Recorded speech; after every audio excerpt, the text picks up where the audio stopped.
Winter in Sicily did not look like winter in the north. There was no clean blanket of snow, no frozen silence. Instead, there was a hard, salt-bitten, cold wind that came off the Mediterranean like an icy breath. The sky was a pale sheet of gray-blue. Thin clouds lay long across the sky.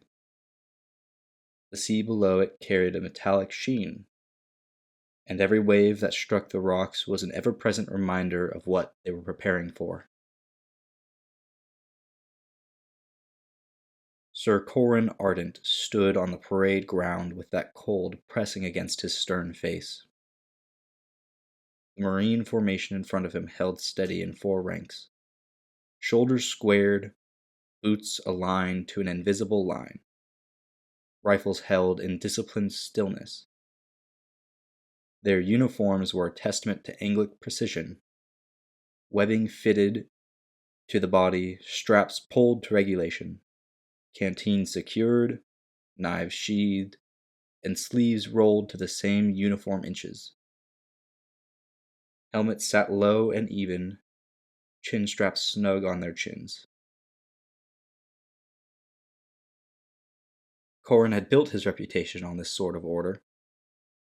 Not in the glamorous storybook sense. No stirring speeches, no dramatic charges. He was admired because he reduced war to its bare components and insisted those components be ordered. Men, equipment, time, terrain, weather, ammunition, morale, supply, fatigue, fear. He treated each as a variable, not a mystery. He walked the line the way a surgeon overlooked a patient, without haste and without the illusion that anything could be left to chance. He stopped at the first man of the second rank and leaned in just enough to see the stitching on his shirt. "That buckle is offset," he said calmly. "Yes, sir." "You adjusted it in the field." "Yes, sir." "Why?" The Marine swallowed once. "It was rubbing, sir." Corwin's gaze remained fixed. "How long did you wait before you adjusted it?" "A few hours, sir." "You waited a few hours," Corwin repeated, confirming the words for all to hear. "And those hours were spent doing what?" "Landing drills, sir." "So you allowed discomfort to steal your attention during training?" The Marine's eyes stayed forward. His jaws tightened. "Yes, sir." Corwin straightened. "You will fix it today. Unmanaged discomfort becomes a distraction. Distraction becomes hesitation. Hesitation becomes casualties." "Yes, sir."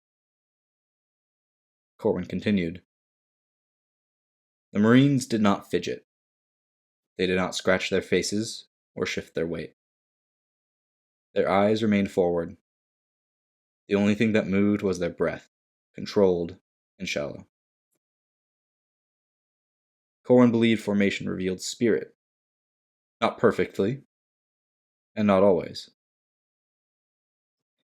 But he had learned that men who could stand like stone under inspection could also stand when the world became chaos. Amphibious assaults did not forgive sloppiness. The sea did not care about bravery. Surf, sand, and smoke did not respect good intentions. It respected preparation, precision, and execution. This was why he was here. Sicily was a staging ground, a hinge between calm and calamity. The island's coastline offered natural harbors, broad beaches, and vantage points where radar and lookout posts could see for miles. Its rugged interior held cliffs, groves, and old villages that smelled faintly of citrus and damp stone. The Anglia base had been carved into the land, a fortress on an otherwise quiet island. Behind the parade rose the base proper. Rows of prefabricated barracks, their long rectangular shapes laid out in a square geometry that made the earth look like a grid. Between them ran gravel paths and packed roads, driven hard by constant truck traffic. The motor pools held lines of vehicles with their hoods up, mechanics moving among them, hands blackened with oil, wrenches turning, and mouths tight with concentration. Beyond that, closer to the sea, lay the docks holding the naval vessels. Landing craft sat like patient beasts along the waterline.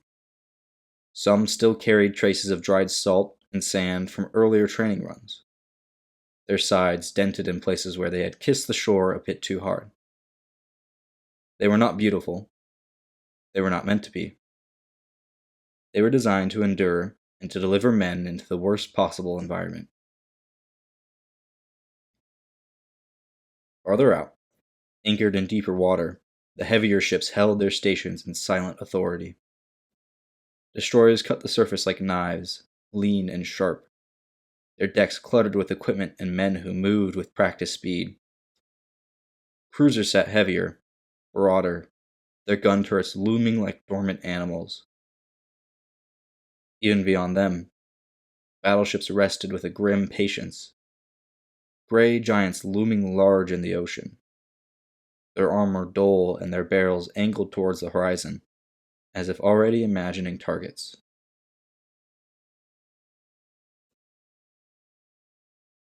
The air near the dock smelled of diesel, salt, and wet rope.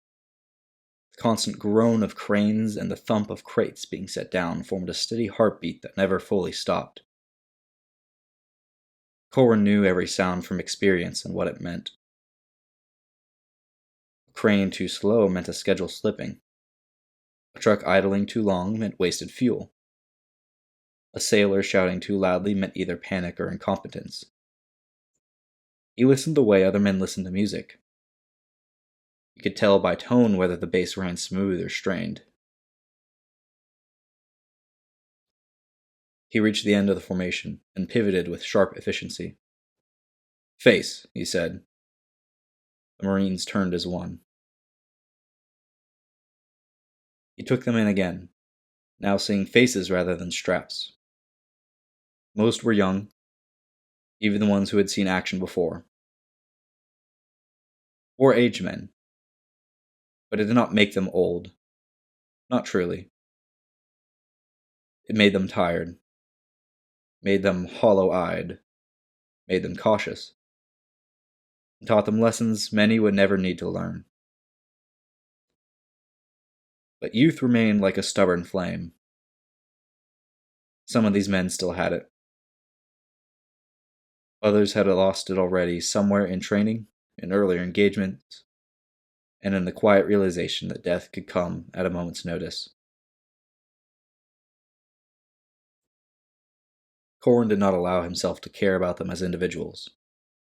Not here. Not now. He had learned that caring was a kind of weakness. When it crept into decision-making, when you cared, you might hesitate to send men into a place you knew would kill them. When you cared, you might delay a landing by an hour to spare them a storm. And that hour might cost the entire operation. Caring would be indulgence in the disguise of compassion. He did not confuse compassion with indulgence. He could not afford to. Compassion meant doing what was necessary, even when it was brutal. Indulgence meant doing what felt kind and letting the consequences fall on someone else. "You will embark in 48 hours, Corwin said, voice level. "Your equipment will be double-checked, your rifles cleaned, your boots dried, your packs tightened. You will not improvise unless ordered. You will not take souvenirs. You will not speak in the craft. You will keep your heads down and your eyes open. A pause. The sea will be cold, he continued. Some of you will vomit. Some of you will pray. Some of you will do both. I do not care which. I care that you move when told. The beach does not wait for men who need to collect themselves. No one moved. Corwin's gaze swept them, and his mind did what it always did. Segmented, categorized, assessed. This man's shoulders were too tense. Fear, likely masked by pride. That man's eyes were steady, either discipline or resignation. The one near the end held his jaw too tight. Anger? Maybe. Or a need to prove himself. Corwin saw it all. Not with empathy, with analysis. He dismissed them with a single motion, and they broke formation into squads and filed away, dispersing toward their duties. Boots crunched on gravel. Orders were passed in clipped voices. The steady rhythm of war preparation resumed. Corwin turned to leave.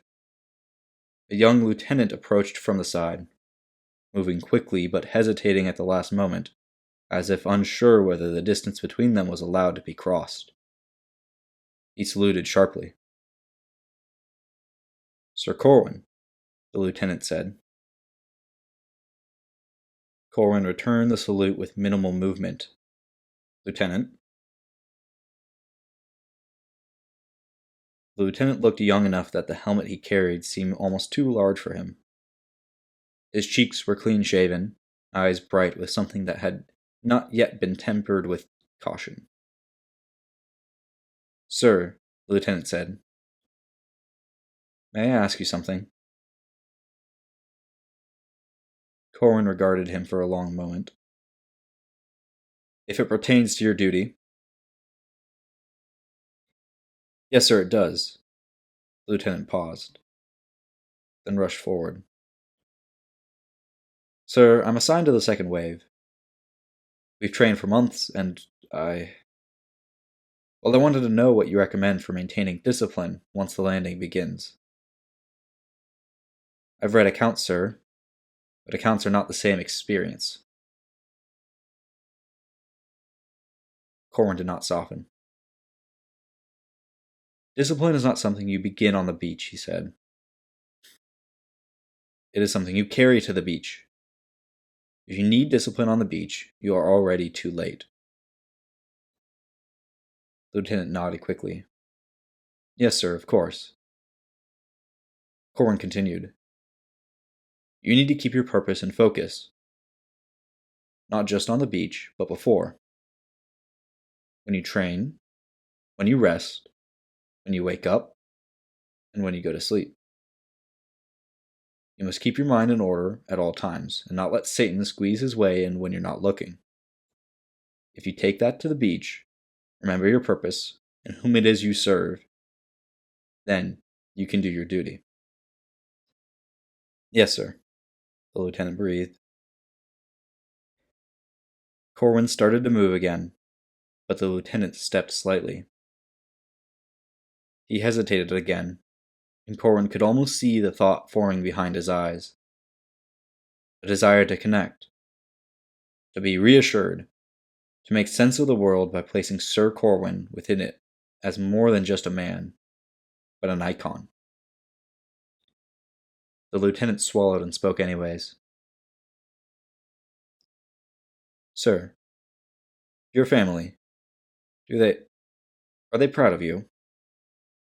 Do they worry? The air changed. Corwin's face did not contort. He did not flare with visible anger. He simply went still in a way that made the cold air feel warmer by comparison. The silence that followed was not empty. It was heavy, swallowing the sounds of the base for a moment. A flash of memories began to bubble up to the surface before Corwin quickly dissipated them. The lieutenant froze, as if realizing too late he had stepped onto sacred ground. Corwin's eyes remained on him, and in that gaze the lieutenant found no warmth, no humor, no patience. "My family," Corwin said, voice low and hard, "is not your concern." The lieutenant's mouth opened, then closed. "Sir, I meant—" "You meant well," Corwin cut in, and the words were not kind. "It does not matter." The lieutenant's shoulders drew back as if struck. "Sir, apologies." The lieutenant stared straight ahead, cheeks burning. "You will keep your questions to what is necessary," Corwin interrupted. "And you will keep your mind to the mission. Dismissed." The lieutenant saluted quickly and retreated, his movement stiff and humiliated. For a moment, Corwin stood still, then turned sharply and strode away, coat snapping slightly in the wind. He did not look back at the parade ground. He did not glance at the sea. He walked as if the earth existed only to be crossed. His office sat in the administrative wing, a squat stone building that had once belonged to some older Sicilian authority, now long past, and now served Anglia's war machine. Inside, the air smelled of paper, ink, and faint lamp oil. Clerks moved quietly in corridors, carrying stacks of folders and rolled maps. Typewriters clacked behind closed doors. Phones rang and were answered with clipped efficiency. Corwin's office was sparse.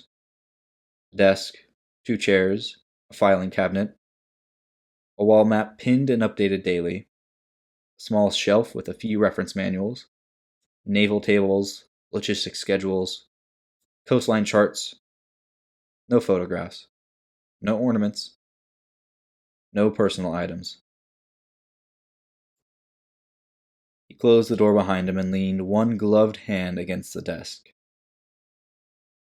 The room was quiet enough that he could hear the distant hum of trucks and the low roar of the sea through the walls. He stared at the map on his desk. It showed sections of coastline, angles of approach, expected tides, planned bombardment arcs, lines and numbers, predictable things, things that could be controlled.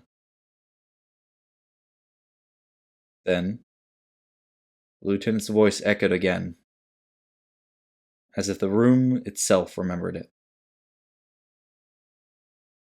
"Your family." Corwin's jaw clenched. He drew a breath, slow and controlled, the way he did before giving orders. Disciplined, he reminded himself, was refusing indulgence.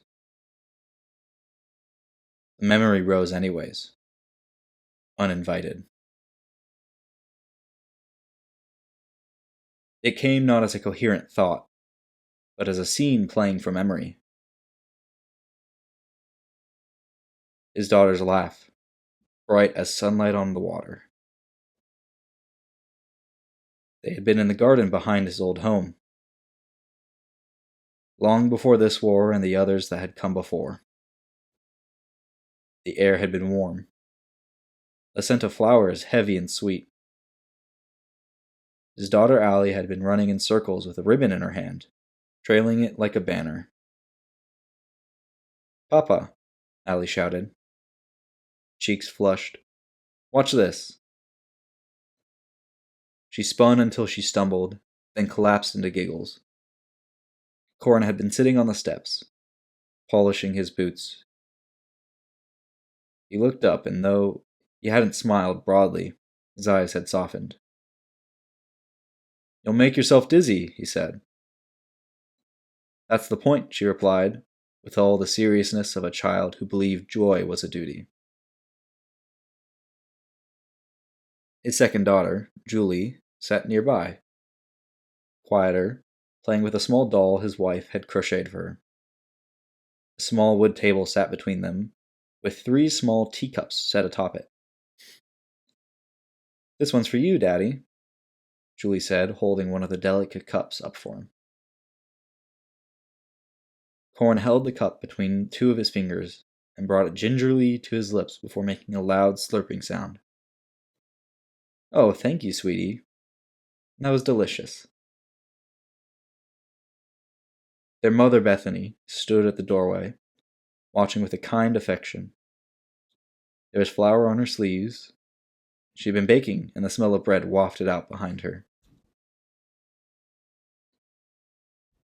He remembered the way his daughters had run to him, climbing into his lap without warning, arms around his neck.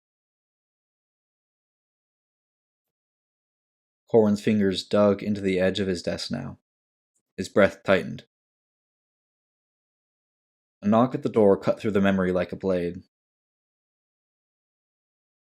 Corwin blinked once, the way a man wakes from a dream. Enter, he said, voice controlled. Captain Ronald stepped inside, older, broad-shouldered, his face lined by years, salt, and war. He removed his cap and held it respectfully at his side. Corwin, the captain said. Corwin did not invite him to sit. Captain. Ron's gaze was careful. Not afraid, but measured.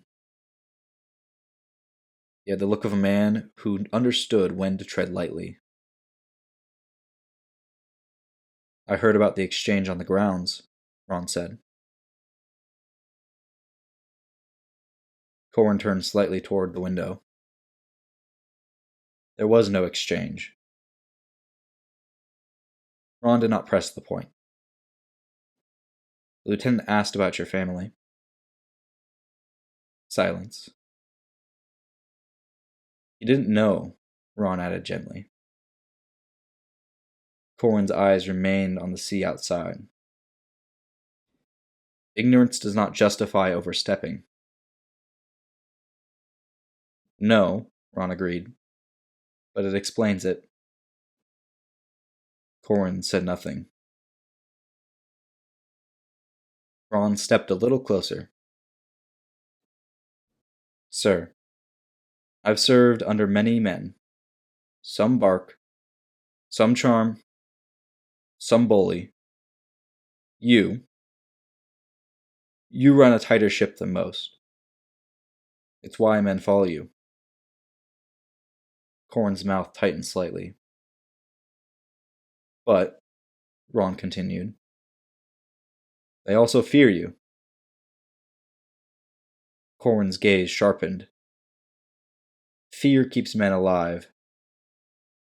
Sometimes, Ron said. Sometimes fear keeps men from speaking when they should, from trusting when they need to, from admitting weakness until it becomes failure. Corwin's jaw tensed. Ron hesitated, then spoke the next words carefully, as if handling something fragile. The lieutenant meant well. He sees you as a model. And men who admire commanders sometimes try to understand him. To know what made him what he is, he wants to learn how to imitate you. Corwin's voice remained flat. He should concern himself with a landing. Yes, Ron said softly. He should. Another pause. Then, Ron said, Sir, I'm sorry about your children. The words landed with weight, but not with surprise. Corwin did not flinch, though something in his chest tightened, as if the ribs themselves resisted the sound. Corwin stared out the window. The sea moved in slow, heavy swells. The ships beyond the harbor rocked gently, patient and indifferent. Ron spoke again, softer now. Sir, I won't pretend to understand your grief, but I will say this. You do not honor them by turning your heart into stone. And you do not honor God by refusing to trust Him because He allowed something you cannot bear. Corwin's hand flexed once on the desk. Loss does not mean God has abandoned you, Ron continued. It means you are living in a world where death still bites, but it doesn't get the last word. Corwin's voice was barely audible. It feels like it did. Ron did not correct him harshly. He did not offer cheap comfort. He simply said, It feels that way. But feelings are not the measure of truth. Corwin's throat tightened. Ron took a breath. The lieutenant should not have asked. You were right to correct him, but you did not have to crush him. Corwin did not respond. You've trained these men to face steel and fire, Ron said. But they also need to see that you're not only steel. They need to know there's a man under it, a man who still believes what Anglia claims to believe. That God is not merely a symbol stamped on wax seals. That He is real enough to be trusted when you have nothing else. Corwin's eyes remained fixed in place, pale and unmoving. Ron waited, then added, I meant no disrespect, sir. Corwin's shoulders did not rise or fall. He did not nod. He did not dismiss the captain. He simply sat there, silent, staring at the ocean as if it held answers in its waves. After a long moment, the captain quietly replaced his cap. We sail soon, he said. The men will be ready. Corwin did not turn. Ron left, closing the door softly behind him. Corwin remained alone in the quiet. Outside, the base continued to pulse with activity. Trucks moved along the roads. Cranes swung cargo. Sailors shouted over engines. The wind brought faint scents of salt and fuel. Somewhere, down the coast, waves struck stone with steady persistence. Corwin stood at the window, hands behind his back, posture rigid as ever. From a distance, one might have mistaken him for a statue set in place watching over the war. But inside, the memory had returned, and would not be dismissed so easily. His daughter's voices, the warmth of bread drifting from the doorway, his wife humming gently as she prepares dinner. A world that had once contained more than war, maps, and timetables. He swallowed, and it felt like choking down gravel. He stared out at the sea. Beyond the harbor, the ships waited. Beyond the ships, the operation waited. And beyond that, beyond the predictable variables of landing craft and bombardment and casualty estimates, there was a thing Corwin could not measure.